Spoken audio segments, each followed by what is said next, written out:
Gracias, Chema y Miguel, por la invitación. La verdad que es un placer estar aquí en este congreso, el bloque on-chain.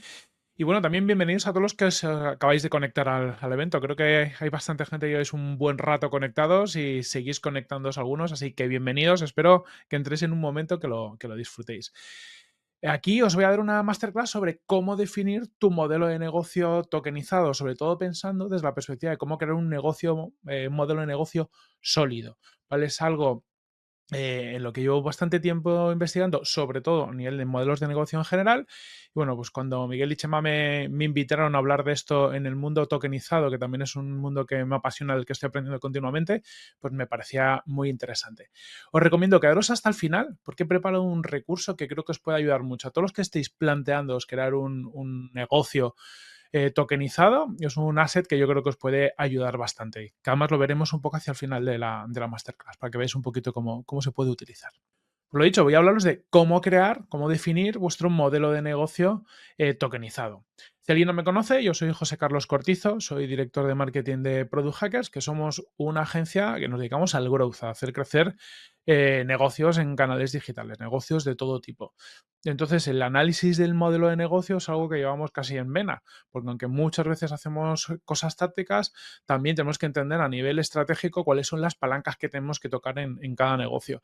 Y muchas veces nos encontramos que hay negocios que no crecen, sobre todo porque su modelo de negocio está mal estructurado, mal planteado o le faltan algunos de los elementos clave para que pueda funcionar. Es decir, tienen un buen equipo, hacen cosas como con mucha cabeza y de forma muy inteligente, pero las bases, los cimientos del negocio no están bien planteados. Entonces, en esos casos, lo que pasa es que el negocio no crece como nos gustaría que creciera. Eso es una pena. Entonces, antes de empezar, lo que siempre deberíamos tener es un negocio, un modelo de negocio que sea suficientemente sólido para llevarnos hasta donde queremos ir. Y curiosamente, no es algo a lo que le dediquemos tanto tiempo a definir, a pensar y a mejorar como nos gustaría o como quizás fuera necesario, ¿no? Nos dedicamos pues mucho al marketing, al producto tal, y dejamos los cimientos, que es ese modelo de negocio de lado. Así que vamos a ir viendo un poquito a poco, pues uno, qué es un modelo de negocio para quien no lo tenga claro y luego cómo lo podemos ir mejorando. Vale, ¿de qué hablamos para empezar, no? Para que estemos todos hablando de lo mismo, ¿no? Para que cuando os cuente cosas entendáis un poco a lo que nos estamos refiriendo. Seguramente muchos ya tengáis una foto clara de lo que es un modelo de negocio, pero para el que no, vamos a por un poco estos conceptos. Al final, el modelo de negocio es un plan, estructurado, que define los fundamentos de la empresa, ¿vale? Y para eso tenemos que definir tres cosas. Cómo creamos valor, cómo entregamos valor y cómo capturamos valor. ¿Vale? Crear valor, al final cuando creamos valor estamos hablando de crear valor para el mercado, para nuestros clientes. Y eso tiene mucho que ver con nuestra propuesta de valor. Es decir, qué es lo que hacemos, qué problemas resolvemos, qué necesidades satisfacemos a nuestros clientes y cómo somos diferenciales versus a los demás, ¿vale? Y aquí hay muchas formas de ser diferenciales. Alguna gente opta por precio, que no es la mejor, otras por la tecnología, y otras veces la forma de que somos diferenciales es porque tenemos algún tipo de ventaja injusta, pues yo qué sé, pues que los fundadores tienen una serie de contactos que permiten hacer una serie de cosas que si no sería mucho más complicado. Es decir, tenemos que ver cómo somos diferenciales y cómo aprovechamos esa diferenciación para poder llegar más lejos y crear más valor a nuestros clientes, ¿vale? Es la parte de crear valor. Una vez que somos capaces de crear valor, también lo tenemos que entregar, porque a veces somos muy buenos creando valor, pero nadie nos conoce, ¿no? Nadie nos descubre y a nadie le podemos aportar ese valor. Entonces, en esta parte de entrega de valor, lo que vamos a buscar son los canales a través de los cuales podemos llevar el producto o servicio a los segmentos de clientes a los que queremos atacar y cuál es el tipo de relación que se establece con ellos. Y aquí entran muchas cosas, entran desde cómo construyo casi mi producto, puede ser una app, puede ser pues están en formato web, pero cuáles son los canales con los que me comunico. Ya tengo una comunidad, que esto es muy, muy típico, ¿no? Crecer en base a la comunidad, o necesito hacer PRs, hacer comunicación. Hay que entender todos los canales que necesito trabajar en función al tipo de valor que estoy creando para llegar a los clientes a los que quiero, y luego cómo esa entrega de valor, luego lo veremos un poquito después, la podemos ir escalando más fuerte a lo largo del tiempo. Y una vez ya creado el valor y lo he entregado, lo que tenemos que hacer también es muy importante, es capturar valor, es monetizar, ¿vale? Ver cómo de todo el valor que vamos entregando nos vamos quedando una parte para generar ingresos, ¿vale? que nos permita cubrir los costes y obtener beneficios. Porque claro, si yo creo mucho valor y entrego valor y no monetizo suficientemente, al final es un modelo de negocio que se va a ir a pique. Es un negocio que la gente quiere, pero que no soy capaz de sostener. La parte de conseguir que el modelo de negocio sea sostenible viene de esta parte de monetización. Tenemos que ser capaces de crear algo que sostenga sus costes, que genere un beneficio y que digamos que merezca la pena estar metiendo el esfuerzo tanto por nosotros que lo creamos, pero también por el negocio en sí mismo, porque si no se viene abajo. Al final, cuando definimos un modelo de negocio, lo que definimos es como un plano que describe cómo funciona la empresa, con todos los aspectos clave. Pues oye, ¿cuáles son los recursos necesarios, las actividades principales que tengo que desarrollar? ¿Cuáles son esos socios estratégicos que pueden ser proveedores, partners y demás? La estructura de costes y muchos elementos que me permiten entender los tres pilares de los que hemos hablado, ¿no? Cómo creamos valor, cómo lo entregamos al mercado y cómo vamos capturando valor para nosotros.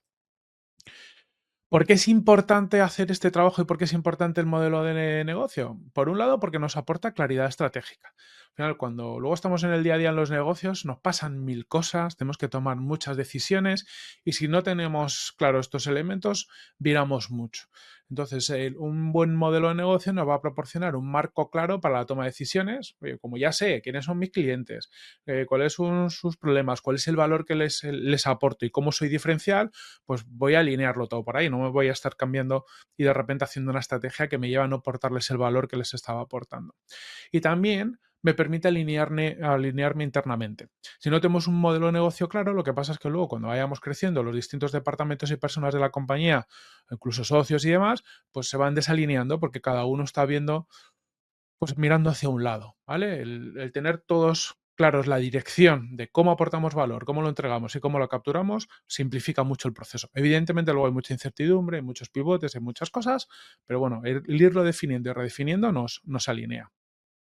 El modelo de negocio también lo que nos permite es que el negocio sea más viable y acabe siendo rentable. ¿Por qué? Porque como nos obliga a pensar cómo capturamos ese valor, cuáles son los costes que estoy generando, cuáles son los recursos que necesito y demás, me obliga a montar todo el modelo financiero que me diga bueno, que si esto es sostenible o no sostenible y qué necesito.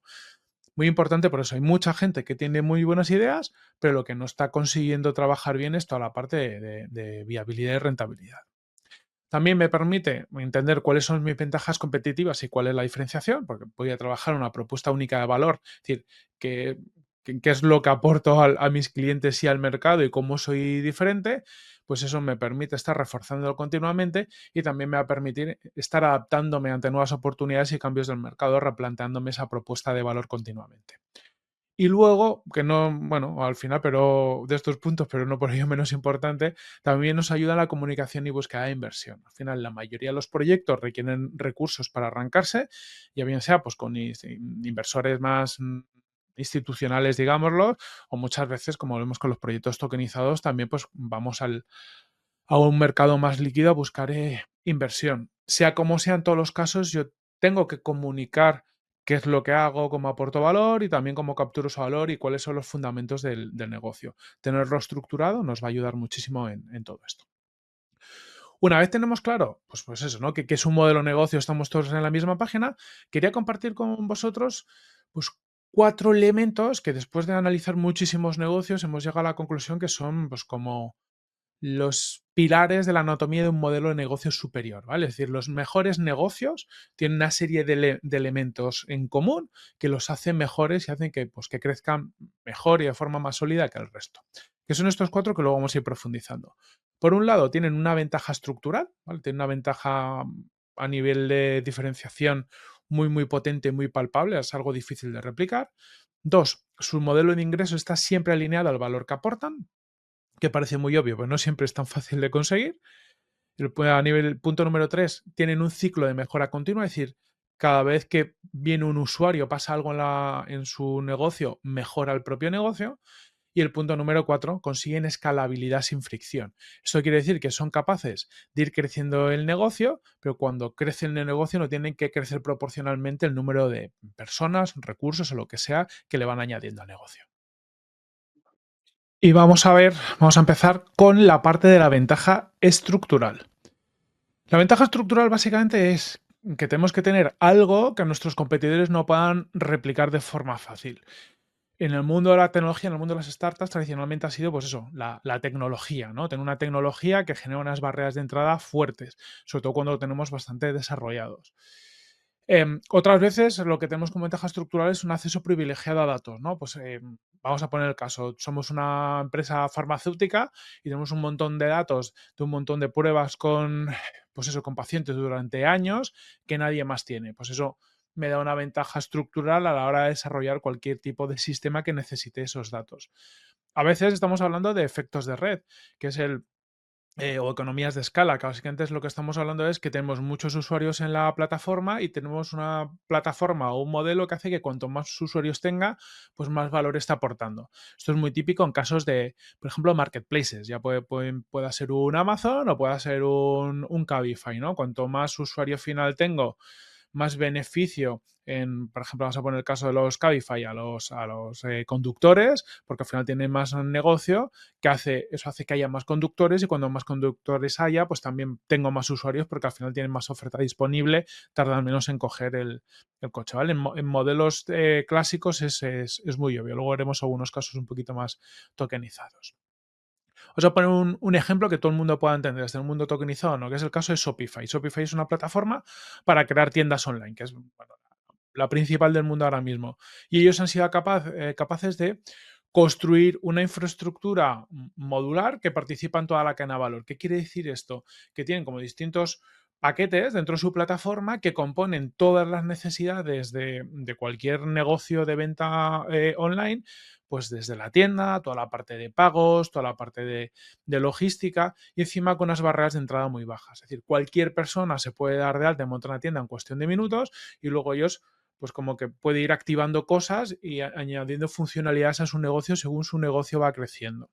Y esto, claro, es muy difícil. Cuando lo tienes es muy difícil de replicar porque requiere, pues bueno, pues muchísimos años de desarrollo de tecnología, muchísimos partners, por ejemplo, la parte de logística, la parte de pagos y demás. Y todo eso lo que va haciendo es que cada vez tenga una ventaja estructural más fuerte. ¿Vale? En el caso de un Uber o un Cabify, pues ellos tienen la capacidad de hacer match en tiempo real entre viajeros y conductores. Y como tienen pues, muchos de ambos, pues es fácil que tú simplemente esperes pocos minutos y tengas resuelta tu necesidad. Si lanzaras ahora una plataforma parecida y no tienes tanta oferta ni demanda, pues ambas partes, tanto el conductor como el pasajero, siempre tendría que esperar mucho y eso haría que, pues, que el negocio no funcionara guay. A nivel tokenizado, pues por ejemplo, tenemos el caso de Rintal, que a mí me parece bastante parecido a Uber desde el punto de vista de efectos de red, ¿no? Ellos, pues a día de hoy han ido construyendo una ventaja estructural y es que tienen una buena oferta al final de activos, ¿no? De activos inmobiliarios que siempre están en la plataforma y una buena diversificación de inversores. Tú como inversor, cuando vas a la plataforma, siempre ves alguna oportunidad de inversión y claro, cuando ellos meten una nueva oportunidad de inversión en la plataforma, eh, pues siempre van a conseguir un poco que se invierta rápidamente, ¿no? El llegar al punto en el que están donde el negocio va muy rápido porque metas en la parte de inversión, eso metas en la parte de activo más elementos, eso fluye rápidamente y aporta más valor a todos, pues es algo complicado de replicar si empiezas en el día uno. De hecho, ellos les costaría en su día comenzar de esta forma, ¿vale? Porque tuvieron que superar ese punto. Cuando ellos comenzaron, claro, no tenían mucha competencia, lo bueno es que ahora han generado una barrera para que el siguiente que entre en este mercado le cueste mucho más.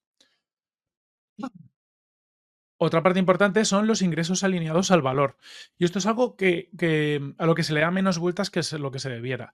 Cada vez que ponemos un modelo de negocio, un modelo de ingresos, muchas veces planteamos cómo cobra la competencia, nos vamos a hacer este tipo de análisis, ¿no? De, oye, modelos similares, ¿cómo están generando ingresos? Pero no nos planteamos cuánto valor estamos aportando a nuestro cliente y cómo podemos capturar parte de ese valor. Aquí lo importante es siempre pensar que tenemos que hacer un modelo que de forma que si mi cliente gana más, nosotros podamos ingresar más, ¿vale? Ver cómo nos alineamos. De esta forma conseguimos dos cosas. La primera, que al estar alineado, si le cobro más, el cliente va a seguir estando contento, porque hay modelos también donde de repente empezó a cobrar más al cliente, pero mi cliente no está generando más valor. Entonces, en ese caso, el cliente se va a ir. Y también al revés, ¿no? Si mi cliente ingresa más, va a estar dispuesto a pagarme más y muy seguramente yo también o tendré más costes o el valor percibido es mayor, por lo tanto me lo puedo permitir. Entonces, este alineamiento nos va a ayudar muchísimo. Casos muy claros, por ejemplo, en el mundo real, por decirlo así, fuera del mundo tokenizado, pues tenemos casos como HubSpot, que es un CRM, donde al final ellos no cobran por el uso del CRM en plan, oye, págame 500 y accedes a toda mi plataforma. Ellos al final tienen un modelo donde parte del modelo lo que tiene en cuenta es el número de contactos, el número de personas a las que tienes tienes en el CRM para hacer envíos, por ejemplo, de email marketing y demás. ¿Esto qué les permite? Que tú como empresa, cuando vas creciendo, vas a ir teniendo cada vez más clientes, más contactos, más o clientes o potenciales. Y según va creciendo mi base de datos, HubSpot va ingresando más. Todos contentos. Ellos ingresan más, pero claro, aunque a mí me duela más pagar HubSpot, lo que sí que estoy viendo es que como tengo más clientes y eso me genera más negocio, pues bueno, pues estoy contento, no me genera un problema, aunque me gustaría pagar menos. En muchos otros software SaaS B2B que también cobran por usuarios, ¿no? Que buscan un poco ir alineados en ese formato, añaden una variable distinta, que es tener distintos planes de precios en función de la tipología de empresa. Entonces, si yo, por ejemplo, voy a usar un SaaS B2B y soy una empresa de 10 personas, pago, imagínate, 5 euros por usuario al mes, pero si soy un IBEX 35, pago 10. ¿Y de dónde sale esa diferencia? ¿Por qué eliges por qué hay distintos planes de precio? Pues porque una pyme tiene unas necesidades mucho más sencillas que una gran empresa. Una gran empresa, además del valor que me aporta el producto, pues requiere unos temas de compliance, de seguridad, una serie de SLAs o términos de servicio muy fuertes. Entonces me empieza a poner una serie de requisitos que a mí ofrecerlos no siempre me cuesta excesivamente mucho dinero, pero que sí que le aportan mucho valor a esa compañía más grande. Para ellos es un requisito de contratación. Entonces eso me permite cobrarles más. Entonces lo mismo, pensemos en estos ingresos alineados al valor desde todos los ejes posibles. Desde, por ejemplo, el número de usuarios que me utilizan en la empresa, desde el número de contactos, si es que se tiene que ver algo con contactos, como el caso de HubSpot, pero también viendo los distintos segmentos de clientes que me pueden contratar, pues cuánto está dispuesto a pagar cada uno de ellos en función del valor percibido por su lado, ¿vale? El valor que yo aporto puede parecer que siempre es el mismo, pero el percibido por el lado del cliente es distinto. ¿Vale? Por ejemplo, en el caso del mundo de la tokenización, tenemos a los chicos de Securitize que llevan tiempo facilitando la tokenización de activos financieros. Y es al final lo que tiene es un modelo de ingresos que generan por múltiples vías, tienen pues desde fees de servicio, pero luego muchísimo que tiene que ver con llevarse una pequeña comisión sobre el volumen de activos bajo gestión y también una pequeña comisión sobre las transacciones. Estos modelos, que son muy habituales en mundos financieros, lo que nos permite es justo eso, ingresar más alineándonos al valor. Cuando un cliente mío gestiona más activos con mi plataforma, pues yo capturo más valor. Y cuando un cliente mío transacciona más activos, al final está generando dinero para ellos en la plataforma, yo también capturo valor. Y estamos totalmente alineados buscando. Esto me permite también trabajar en volumen según voy creciendo y también ser más eficiente con con esos porcentajes que voy capturando según vamos creciendo todos. Le aportaré más valor y de una forma más eficiente a mi cliente, pero como voy capturando mucho más volumen, me permitirá crecer también y eso genera otra serie de dinámicas y efectos muy interesantes. Pero solo se llega ahí si desde el inicio estamos alineando los ingresos al valor. Punto número 3 para un modelo de negocio diferencial es tener un ciclo de mejora continua. Esto quiere decir que cada operación que suceda en mi negocio debe mejorar la siguiente. Es decir, al final, lo ideal es tener un negocio que es como que vaya aprendiendo de sí mismo, de alguna forma u otra, y va a ser posible de forma automatizada, por decirlo así. Con esta secuencia lo vamos a ver muy claro. Lo ideal es tener negocios donde ocurra que cuando tengo más clientes, capturo más datos, por ejemplo, y si mi elemento diferencial son los datos, cuando capturo más datos, mejoro el producto y como mejoro el producto, tengo más cliente, ¿vale? Y esto hacerlo como un flywheel que se retroalimenta. Un flywheel es como un círculo virtuoso, ¿no? Donde esto va pasando cada vez más y cada vez más rápido. Esto, por ejemplo, ha pasado mucho pues, en modelos, hablábamos antes de Amazon, ¿no? Amazon es un claro ejemplo. Desde que empezaron hasta ahora han construido un montón de cosas, han mejorado muchísimo el producto, han eficientado todo por este círculo. Cada vez que tenían más clientes, tenían más datos de comportamiento de los usuarios, de intereses de productos y demás. Cuanto más datos tenían, pues iban mejorando el producto y eso hacía pues, que tuvieran pues, mejores precios, más oferta de producto y eso les llevaba a más clientes. Entonces llega un punto en el que eres imparable. ¿Vale?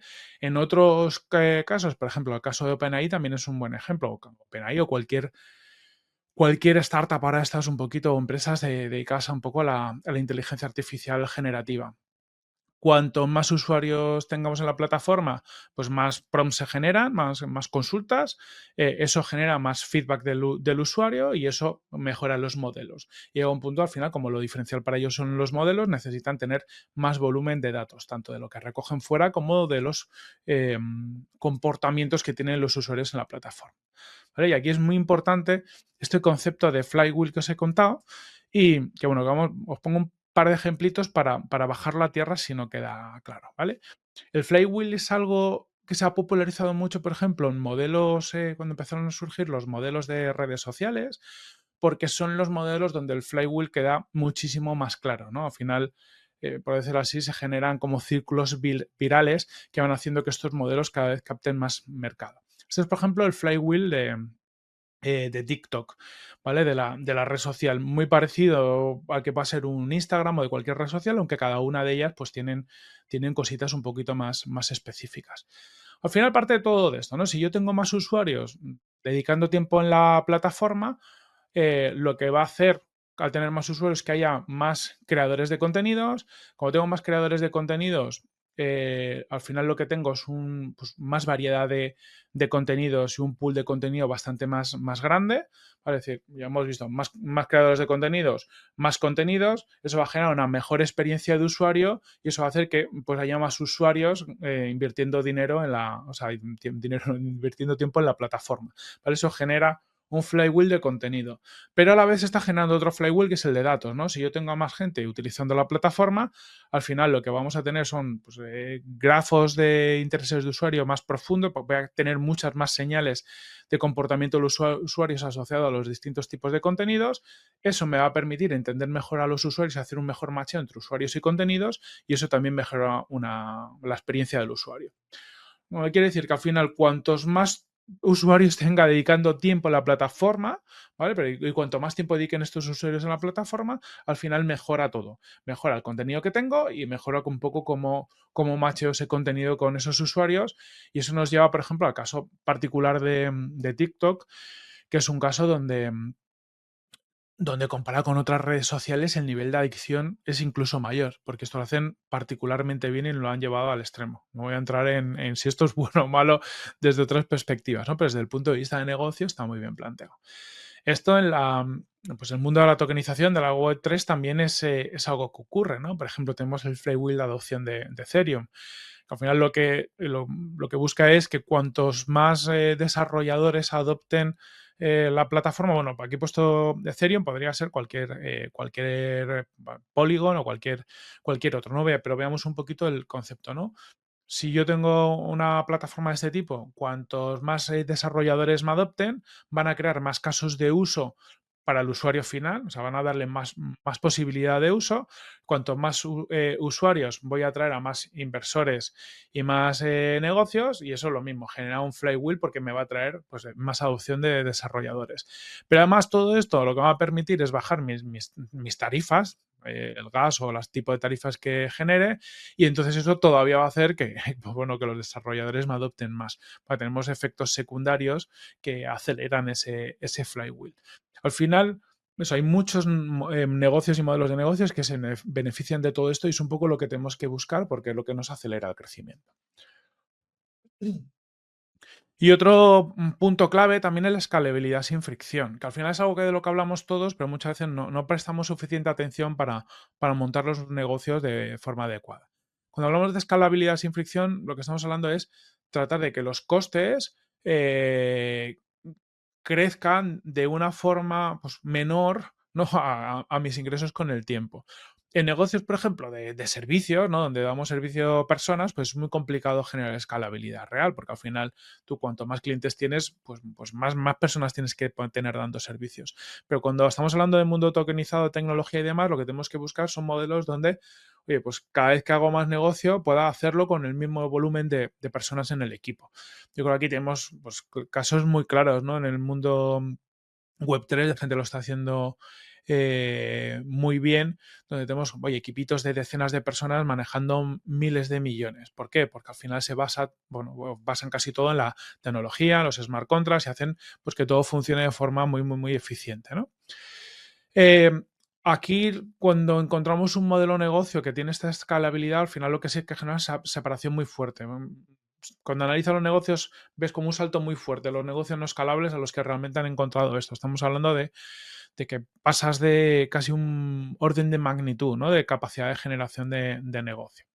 Ejemplo un poco clásico, pues es Shopify, ¿no? Pues Shopify mañana puede agregar 1.000 tiendas, 1.000 nuevos clientes y no, vamos, ni se despeina, no tiene que hacer absolutamente nada.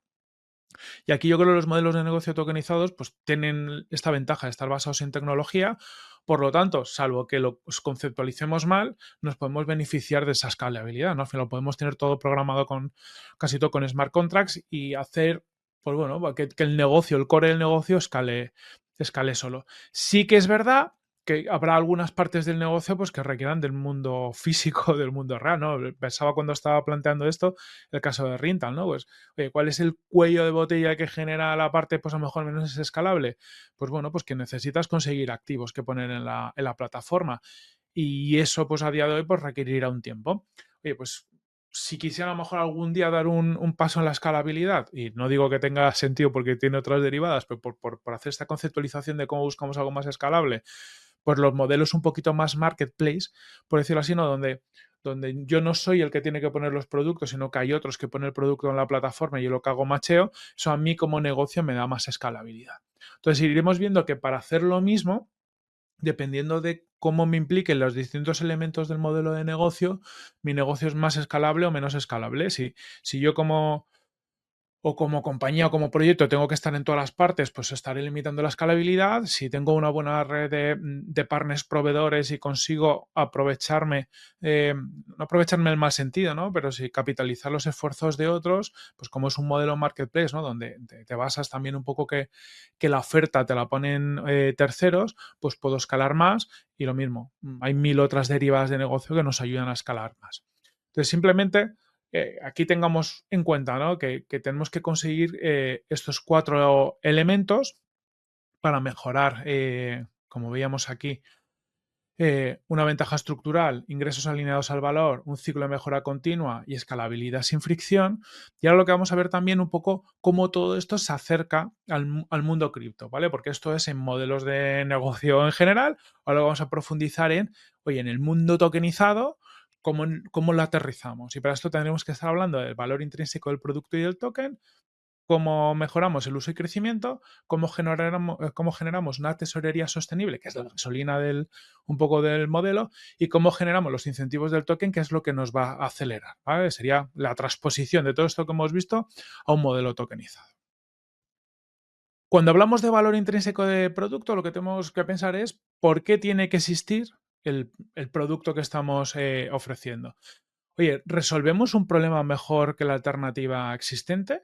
Y también, muy importante, pensar si aporta algo la tokenización al modelo. ¿Vale? Justo cuando estaba preparando todo esto, Miguel Caballero publicaba en Substack algo muy interesante, ¿no? Hablaba un titular de no tokenicemos mierda, y va por aquí un poco, ¿no? Decir, oye, no tokenicemos algo que no tiene valor de por sí. Y también nos diría, tampoco tokenicemos aquellas cosas donde la tokenización no aporta un valor diferencial, porque al final lo que va a hacer es complicarlo en muchos casos, ¿vale? Entonces, bueno, aquí tenemos que siempre un poco que buscar maximizar el valor que aporta nuestro producto y también cómo maximizo ese valor gracias a la tokenización.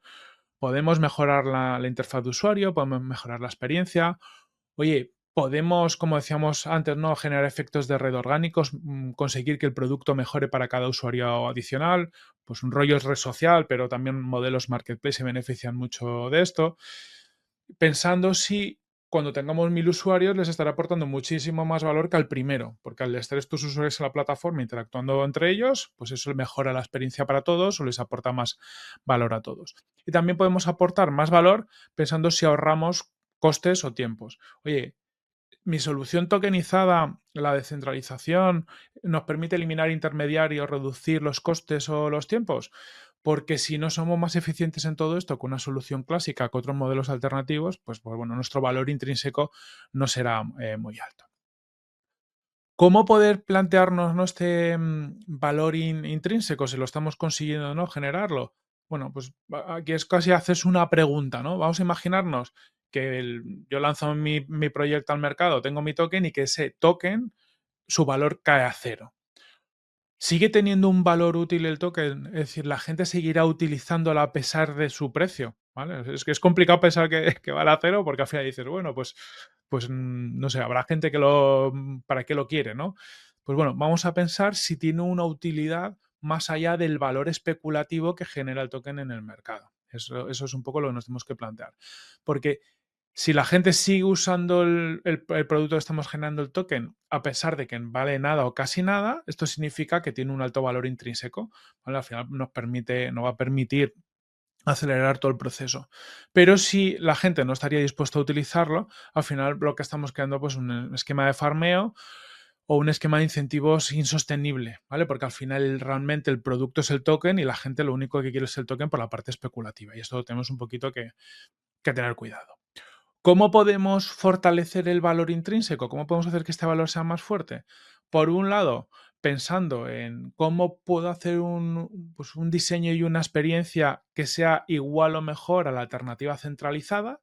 Y esto es importante porque en muchos productos Web3 pues se introducen muchas barreras de entrada que hacen que sea al final la experiencia incluso más compleja que en el equivalente Web2. Por lo tanto, pues bueno, pues los usuarios muy believers de todo esto le van a dar caña, pero los que no van a encontrar barreras de entrada y no van a entrar, ¿vale? Y aquí tenemos que pensar siempre que blockchain tiene que ser pues un detalle de implementación que aporta una serie de características muy importantes como propiedad, seguridad o lo que sea, pero no una barrera, ¿vale? Aquí hay mucho que hacer. Y también otra cosa que tenemos que plantearnos es si podemos utilizar la tokenización para ofrecer una propiedad real a los usuarios pues sobre los activos, los datos o participación. Esto es muy interesante porque es un valor intrínseco de la Web3, es algo que podemos conseguir con Web3 que con otras tecnologías, oye, se puede simular, pero no es lo mismo, ¿vale? Entonces aquí es algo donde le podemos dar siempre muchas vueltas para encontrar ese valor intrínseco del producto, ¿vale? ¿Qué más podemos hacer? Pues buscar una adopción temprana, ¿vale? Una vez que tenemos el OK, ¿no? Empezamos viendo el valor intrínseco, pues ver cómo utilizar el token y los incentivos, que luego hablaremos de ellos, para atraer a los usuarios más valiosos, no early adopters, que nos permitan construir las bases de los efectos de red orgánico que vendrán después, ¿vale? Es decir, además de tener un valor intrínseco en el producto, tengo que tener un valor en la propia red que estoy construyendo para que luego me facilite el lanzarlo y que crezca. Otro punto muy importante, una vez que ya tengo claro mi valor intrínseco de mi producto tokenizado, es cómo fomento el uso y el crecimiento, ¿vale? Cómo meto un motor que haga que despegue. Y para eso tenemos que pensar en el uso productivo. Tenemos que ver cuáles son las acciones que buscamos que hagan nuestros usuarios que permitan un uso productivo de nuestro token. Cuando digo productivo es que no sea especulativo, sino que al final nos esté ayudando a que todo lo que hemos montado funcione. Y aquí, pues pensemos en esas acciones, ¿no? Pues cuando hablamos en proyectos web 2, pues muchas veces pensamos que el usuario pues se loguee, comparta, lea un artículo, haga una compra, se dé de alta, ¿vale? Son pues acciones muy típicas en casi cualquier proyecto web 2, pero cuando vamos a web 3 y pensamos en un uso productivo, pues los tipos de acciones que buscamos son otras, ¿no? Por un lado, pues los usuarios estén proporcionando liquidez al añadir capital al protocolo, pues que esto es muy necesario porque al final nos aseguran la función principal de lo que estamos montando, pues que los usuarios a lo mejor pues creen contenido generando activos que atraigan a otros usuarios, ¿vale? Para generar ese efecto de red y que vaya viniendo más gente, pues que paguen una tarifa de transacción que es lo que nos permite alimentar la tesorería y hacer que el proyecto sea viable, o que hagan staking, bloqueos de tokens, cualquier cosa similar que nos permita, por un lado, reducir oferta circulante, aumentar la seguridad y la gobernanza. Y como esto, seguro que hay gente que me estáis escuchando y sabéis mucho más de Web3 que yo, se os ocurrirán muchas otras acciones que son interesantes, ¿vale? Pero lo importante es pensar cuáles son las acciones que pues que tengo que potenciar y que generen un uso productivo de mi token y van a hacer que crezca.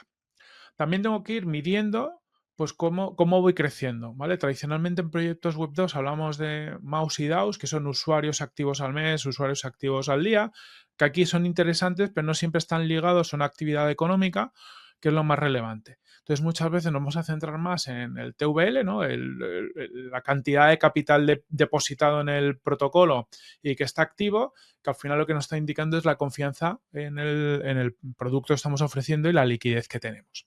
También el número de wallets activas, que son los usuarios únicos que están interactuando activamente pues, con nuestros smart contracts y que lo están viendo, lo que nos permite ver adopción real. No solo gente que me tiene como holder y a lo mejor está esperando pues, desde una perspectiva más especulativa, sino que gente realmente le está sacando ese valor intrínseco, le está sacando partido. Y también la tasa de retención, que son porcentajes de usuarios que siguen siendo usuarios productivos después de un tiempo, ¿vale? Esto por lo general lo miramos en cortes, lo que hacemos, vamos viendo es, oye, pues usuarios que entran en una fecha, semanas, meses, tiempo después, cómo va evolucionando su uso, para entender cómo va evolucionando, ¿no? Si usuarios que entraron al inicio se retienen más o si voy consiguiendo que usuarios que entren después se vayan reteniendo más. Nos da muchas pistas sobre qué cosas tenemos que ir mejorando.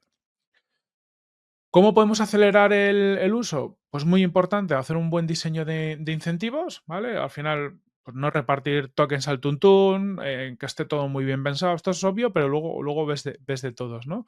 Entonces intentar dar mejores recompensas a aquellos participantes que me aportan más valor. Pues los que aportan mayor liquidez o los que traen usuarios con un lifetime value más alto, ¿no? Es decir, oye, vayamos viendo cuáles son la gente que hace cosas que aportan más valor y tratemos de recompensarlo mejor, ¿no? Podemos, bueno, pues, tener recompensas de contribución para dirigir la actividad hacia aquellas áreas que nos interesen.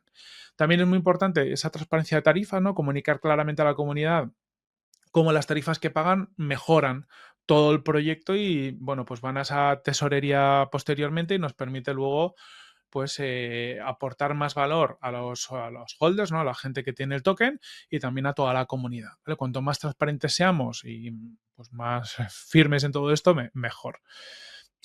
¿Cómo podemos acelerar el uso? Pues hacer uno rápido y sencillo, es decir, reducir la fricción para que los usuarios, no solo los muy avanzados que conocen todo el ecosistema, sino también estos usuarios de Web 2 de plataformas similares a las que pudiera ser nuestro producto, pues empiecen a utilizarlo rápidamente, ¿vale?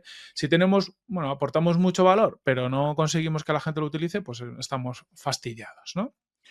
El tercer punto muy importante es la parte de tesorería sostenible. Al final lo que tenemos que es, porque tiene mucho que ver con lo que habíamos con el modelo de negocio, ¿no? Si tengo un modelo que luego no es rentable, pues fastidiado. Aquí igual. Aquí pensamos que la tesorería lo que tiene que permitir es una financiación operativa, es decir, tiene que cubrir los costes del desarrollo de todo esto, tiene mucha tecnología y hace falta que haya gente trabajando en esto, por lo tanto tiene una serie de costes. Tiene que financiar los incentivos que nos van a permitir crecer, los incentivos que vamos a la comunidad de los usuarios para hacer que hagan esas acciones que nos interesan, pues hay que financiarlo de alguna forma.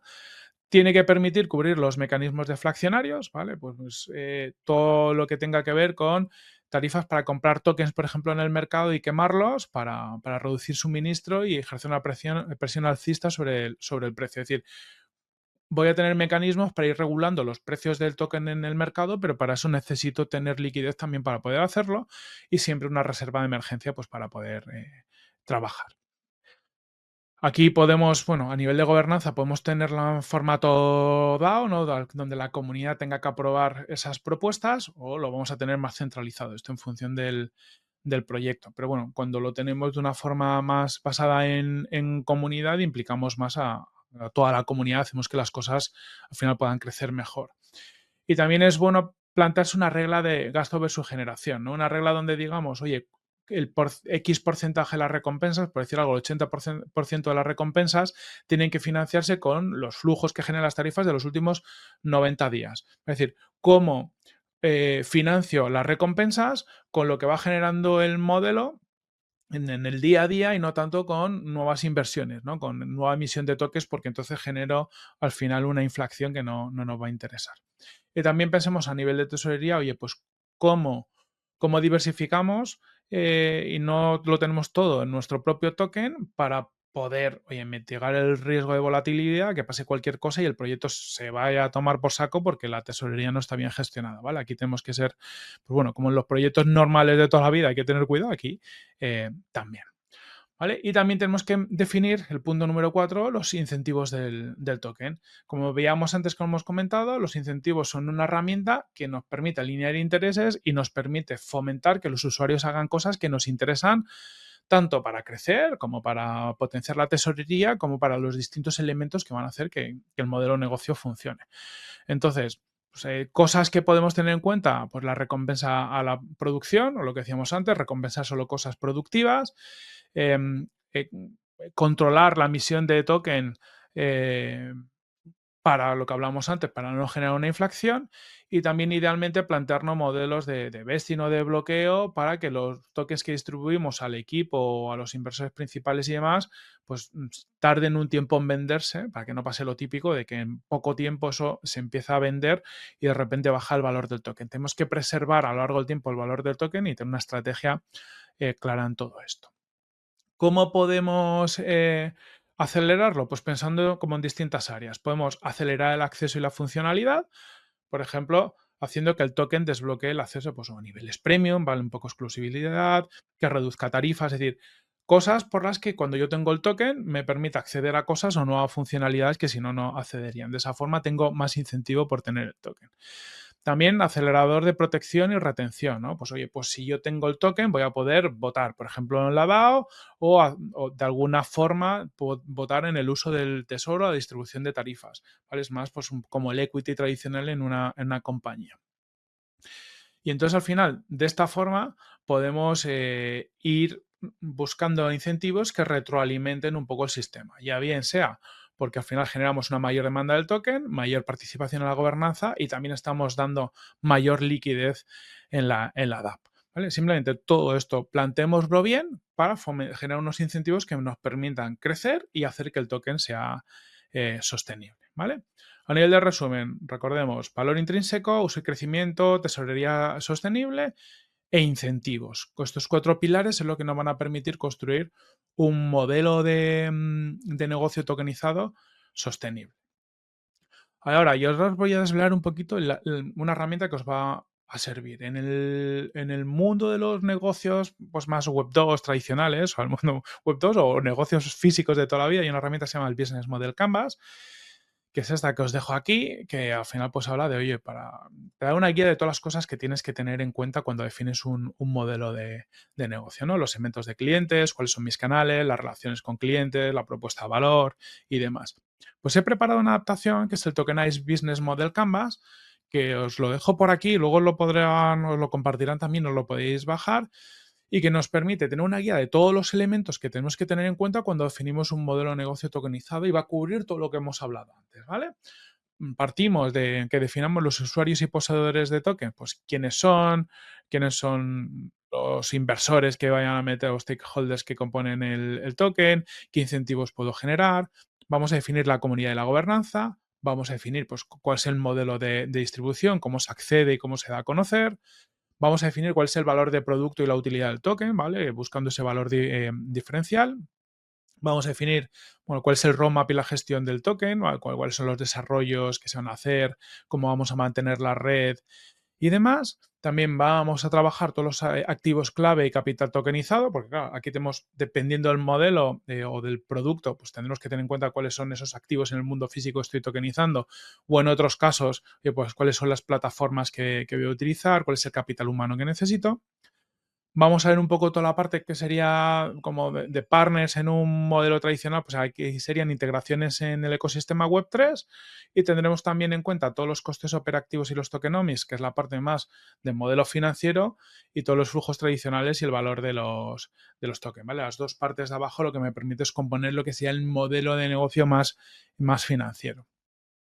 Lo dicho, esto espero que os sirva como reflexión para los que estéis montando un modelo de negocio. Os podéis bajar este Canvas y podéis tener un poco todo lo que hemos comentado para ir haciendo challenge a vuestra idea, para ir encontrando bueno, las claves de ese modelo de negocio tokenizado que os permitan crecer. Así que nada, muchísimas gracias por este ratito. Yo soy José Carlos Cortizo. Podéis buscarme en LinkedIn o por Twitter o lo que sea si tenéis cualquier duda. Espero haberos dado algunas pistas, aunque bueno, creo que he ido un poquito rápido, porque al final no tenía tanto tiempo y había muchas cosas que comentar de todo esto. Espero que os haya aportado. Y hasta aquí la sesión. Ya tenéis disponible la página de recursos del descargable. Y volvemos ya con vosotros, Chema y Miguel. Muchas gracias por este ratito y un fuerte abrazo.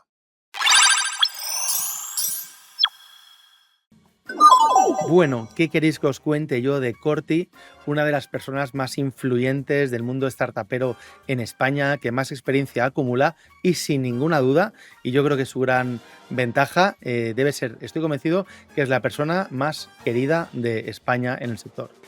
Después de Corti vamos a seguir hablando de emprendimiento y ahora vamos a tener con nosotros a otra tuteliana de pura cepa, formada en tokenización, nada más y nada menos que Ángela Castelló. Una auténtica máquina con experiencia a ambos lados de la mesa porque ha sido emprendedora, también inversora, ha trabajado en fondos de inversión, ha trabajado en aceleradoras y por lo tanto nos va a poder dar una visión súper completa de lo que necesita un proyecto tokenizado para levantar capital. Así que, damas y caballeros, con todos vosotros, la grandísima Ángela Castelló.